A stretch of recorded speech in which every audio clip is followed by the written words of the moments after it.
And joining us today in our WTMY Artist Spotlight Series, great to welcome someone who I'm sure will be a good friend to us here at our station. He sings the music we play here at WTMY, the American Popular Songbook, and a great singer. He's also a host of a nationally syndicated radio show, the Dennis Bono Show, from out in Las Vegas. He's also a restaurateur, so we'll find out all about that. And Dennis Bono joined us by telephone tonight from Las Vegas. And Dennis, good to have you with us. How are you? Well, thank you. It's good to be with you. It's nice talking to you. How's it? Nice and warm out there in, where you are? We're doing pretty good here in Sarasota. Yeah, we got back to normal weather. I guess in Vegas, I've been out there a few times in December. It can get a little chilly out by you. Yeah, but we've had pretty good weather. It's still I'm still able to get out there and chase the golf ball around, and that's all good. Yeah, we had a chance to chat a couple of times last December when I was out to see our mutual friend Dina Martin's Christmas show, and then of course saw you at South Point in September where you hosted your radio show. I guess we'll start with that. First of all, congratulations! I saw the nice write-up you had in the Las Vegas Sun about the success of the show. You've been doing it now, about 15 years, right?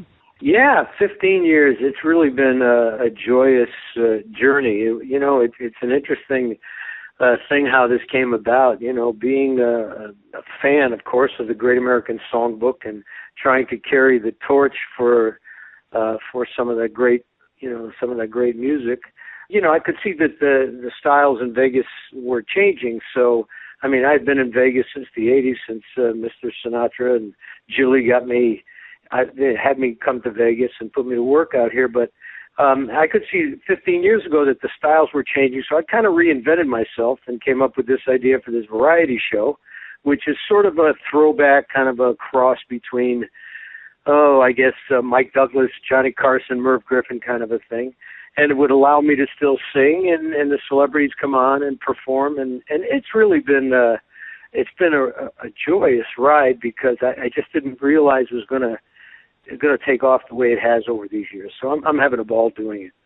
Yeah, I really enjoyed seeing it in person. I've been listening to it here in our area online, and it's fun to actually see that type of show. Like you said, it is a bit of a throwback to variety television. Of course, it's on radio, but it's that type of show. You come out and tell a few jokes, sing a song, and you have a lot of the great guests, artists that are coming through Las Vegas. So it's a 1 hour a week show, but it's a lot of fun.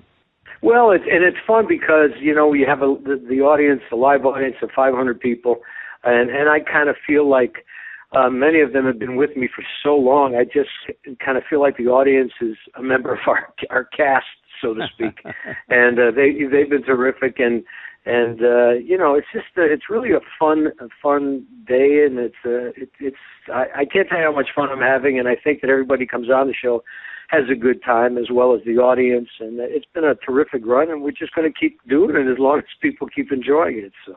Kind of reminded me, I guess I might have told you that when we talked out in Vegas for a few minutes. I started, first job I had in radio at actually a college radio station. A man by the name of Ray Heatherton did a show very similar to what you're doing.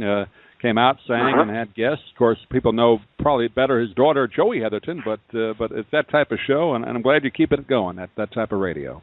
Well, it's like I said, it's fun, and it is kind of a throwback.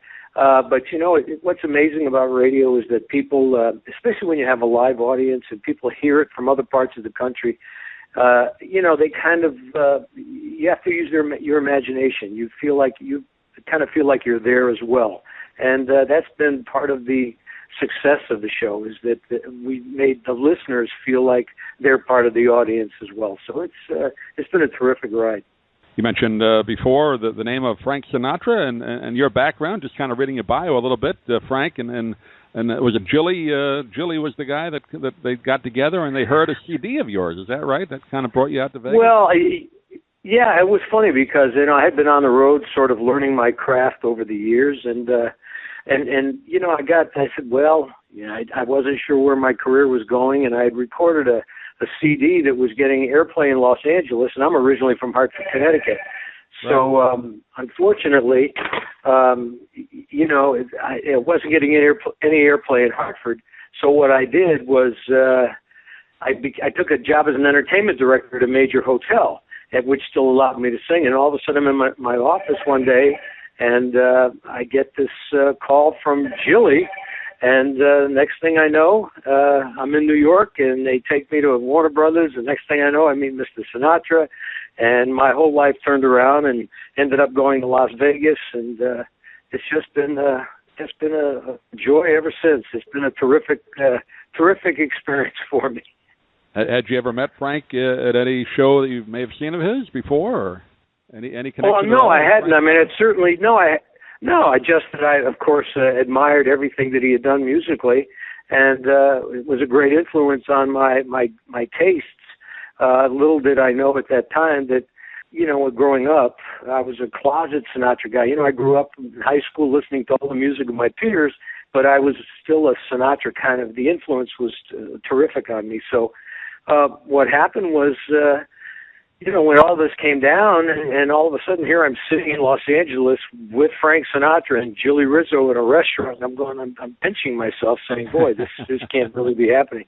But Julie became my manager and opened up a lot of doors for me, and took me to Vegas and put me to work with Don Rickles, and the rest is history. You opened for Don Rickles for several years. You must have a lot of stories there. Some maybe you can't tell, some you can, right? Well, one thing about Don was, he really a terrific guy and a true gentleman, and funny, and had a terrific. He was very good to me, and it was I learned an awful lot working with him. But every night was an experience. It was more fun backstage before the show. I had a chance to talk with him a few years ago when he was in our area, and like you said, off camera or off air, or even when you do an interview like this on the phone, a much different type of guy, very quiet, very low key, but on stage, nobody better than he is. Oh, absolutely. He's one in a million, and God bless him, he's still going strong, and still, younger audiences are discovering Don, and it's terrific to watch, and a legend, an icon, truly an icon. You mentioned you grew up in Hartford, Connecticut. Had you done any local radio up there, Dennis? No, I mean, I hadn't done radio. I mean, as a host or anything. I had done a couple of interviews and stuff, and I originally, coming from Hartford, I knew what I wanted to do for a living and went out on the road to try to learn my craft and traveled throughout the United States. But Hartford remained my hometown, and I still had family back there. It was a great learning experience. I grew up as a kid singing in country clubs and weddings and anything I could to try to learn more about the Great American Songbook and the standards. And so even at 13, 14, 15 years old, I was the music that I truly loved. And it's been very good to me, and I try to treat that music with the utmost respect because it stands the test of time. And when I see new artists, young people doing the Great American Songbook, it's thrilling for me to know that music is going to continue to carry on through the next generation. Yeah, and I mentioned before, Dennis always sings a couple of songs on the radio shows. He's got some great CDs out as well. You can go to DennisBonoShow.com to get more information on that. But you've kind of put your own style on some of these songs, and I guess that's one of the great things about the American Popular Songbook. As great as those melodies and lyrics are, it always leaves you room for interpretation for a great singer. Those are the exact words that I use, and I think that's what makes that music so great, that every artist will have an opportunity to bring put a new spin on it, or, to bring some life to it, and in their own, from their own personality, their own. It's hard to sing about saloon songs and broken hearts when you're not old enough to drink. But in time, you kind of you start your interpretations change. Mr. Sinatra said one thing to me. He said, don't sing anything you don't believe in. Right. You live it. Look at the lyric. Treat it like it's a play, like it's a piece of work. And I guess that's probably why they'll always do Shakespeare, because every actor will still bring a new dimension to doing Hamlet or whatever, And it's the same thing with the Great American Songbook, whether it's Cole Porter, Gershwin, Sammy Cowell, whoever. The music and the lyrics are so well done, so well written, that every artist can put their own spin on it and put their own style to it, and the song, becomes even more effective, and it opens the door to young generations to discover this. And I think younger people, I'm talking maybe in their 20s, maybe even their teens, are gravitating toward it. I know a few years ago there was kind of an explosion of the big bands again. Young people were getting into that, and I think this type of music, at least I hope so. We're trying to do that here on our station, WTMY. But with that kind of music, I think younger people even look at Lady Gaga and Tony Bennett doing a couple of the standards recently. So they're getting into it. I hope. I think so, and I tell you, we just talked about why, and a lot of the music, and certainly the pop industry is. I don't even think there's a formula in the pop industry anymore. So if you're an artist that wants to establish some longevity, you're going to gravitate towards the Great American Songbook, because if that has stood the test of time, you as an artist have the opportunity to stand the test of time as well by assuming, by absorbing those songs and putting your own spin and recording them and making people. They'll rediscover you as they have Lady Gaga and so many others who all of a sudden, Paul McCartney has a wonderful album out of some of the great old standards, and he does it in the style of a 30s Django Reinhardt, Stephen Grappelli kind of thing, and I've fallen in love with it. Who would have thought in the 60s that you would hear Paul McCartney doing this? So, and now you've got Lady Gaga and Tony Bennett, working together. So it's material that provides the opportunity for these artists to really showcase their abilities.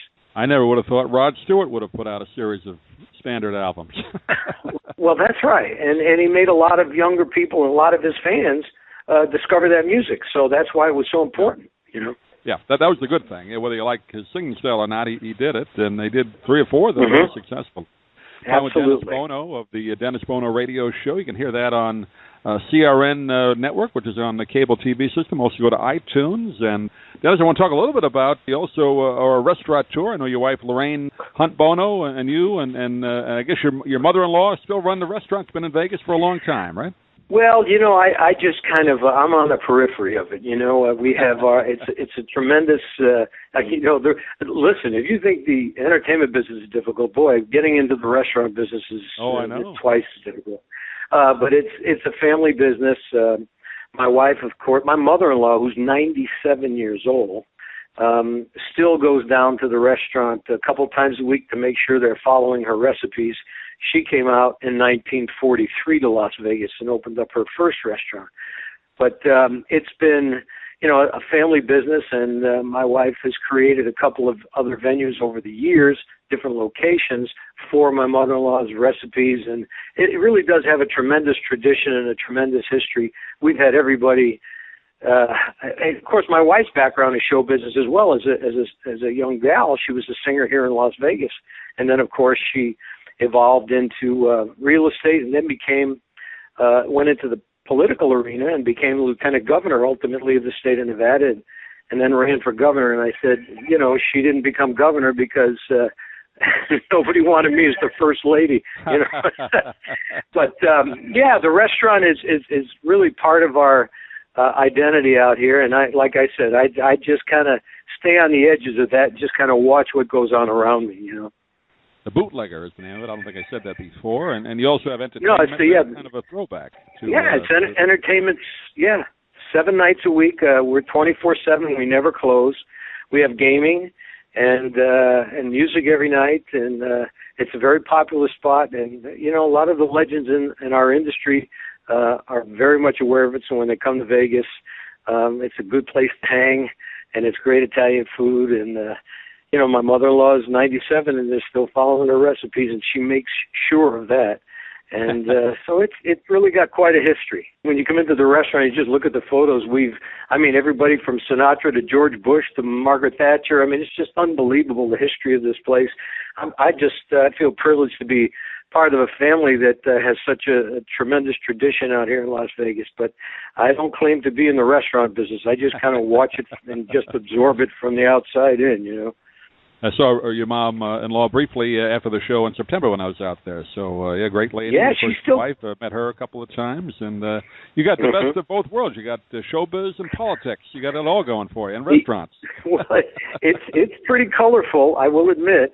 Between the show business background and the restaurant background and my wife's political background, there's never a dull moment in our family. What are some of your favorite guests been? I know just listening to the show, you have Rich Little on there. Of course, our friend Dina's been on there. You got a lot of the local artists that perform in Vegas. Gosh, we've had, I think, Oh my gosh, we've over the years, in 15 years, I can't even run down the list. I mean, we've had everybody from Debbie Reynolds to Steve Lawrence to Mickey Rooney to Bobby Rydell, Frankie Avalon, Paul Anka, the Letterman. You just name it. I think everybody is, it's become kind of a tradition. You come to Las Vegas and you perform on the show and you promote what you're doing in town, and it's kind of a win-win situation for everybody. It's really it's a ball. I have a ball with it every week. Yeah, it's done every Thursday live, 2 p.m. out there. Then it runs throughout the country, different times, but it's a weekly 1-hour variety show. I know you just got extended, like I mentioned before, to CRN, so a lot more stations as well. So it's growing. It is, but it's a different world out there. We're on like 30 new stations across the country, but we're also on. You know how, and I'm not sure how it works. This is where I have a young assistant who understands all this so much better than I do. I know how to perform and how to put the show out there. But I mean, now it's you've got these cable TV companies that have music stations, and it's on those as well. And besides all the internet, I mean, it's amazing the letters we get from different parts of the world, from Germany or England. The people can go on the website and actually pick out a show that they want to listen to. So it's a different world. It's no longer just AM and FM radio. The horizons have expanded tremendously to the point where the technology has certainly bypassed me. I just kind of surround myself with young people that know how to do this, and I think that's the key. Imagine if the Rat Pack guys were alive today; they'd be in a whole different ball game with their songs, right? They probably wouldn't know what to do. Just go out and sing. Oh, absolutely. Dina and I have discussed that before. I don't think that her dad, Dean, or Mr. S, would have even been able to comprehend where this industry has gone, where the media has taken it. There's so many different ways to get your music exposed. I mean, you don't even find record stores anymore. People buy everything over the internet and websites. It's crazy. It's a different world. But you just go along. I just go along with the progress, and I know that it happens so quickly I could never catch up to it. So I'm smart enough to have a young person working for me who is on top of all of this. And, of course, with CRN, they're on top of it, so they know all about the syndication stuff. I just go out and do the show every week, And you're keeping it alive, the Dennis Bono Show. You can go to thedennisbonoshow.com to get more information on that, hear previous shows and upcoming guests. And, Dennis, really appreciate you taking a few minutes. I know it's been a couple of years that we've been trying to put this together. I'm finally glad you could join us here at WTMY in our Artist Spotlight, and hopefully the first of many guest appearances with us, and we're going to intersperse some of your songs in between our conversation today. But appreciate you being with us, and hope you have a great holiday season coming up.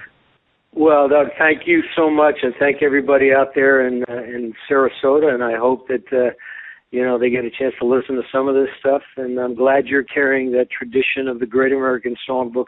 It's very important to the genre, and to have people like yourself that are going to make sure that that music lives on forever. And it's important for the young artists to get involved with it, but it's important for people like yourself who are making sure that legacy lives on. So it's a pleasure to be on your show, and please, anytime, I'd be more than happy to. Great. Dennis Bono has been our guest here at the WTM.